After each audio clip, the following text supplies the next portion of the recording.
Why were certain books of the Bible taken out of the Protestant Bible? That's a good question. Again, the reformers, in their rejection of Roman Catholicism and the authority of the Pope, they created their own center of authority in the biblical texts. But they even rejected some of the texts that were being used by the Roman Catholics, which have also been used by the Orthodox. They're still being used by the Orthodox. These are 10 extra books of the Old Testament that the Jewish leadership rejected at the end of the first century. Okay, and the Jews at the time rejected them because they contained elements which proved that Jesus was God, that the Virgin Mary, that the Theotokos was a virgin, that there is the resurrection. So these books, some of them were actually written in Greek. So the Jewish leadership at the end of the at the end of the first century, rejected those books.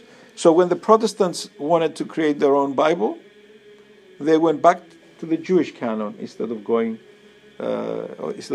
keeping and accepting the Septuagint or the Vulgate, which were the two official texts of the Old Testament for all Christians for the previous 1500 years. And in so doing, they reduced the Old Testament by 10 books.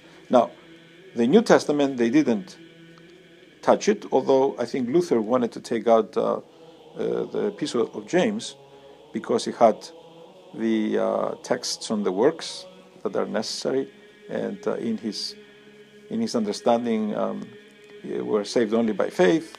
So he wanted to throw out the Epistle of James, but he didn't dare do it.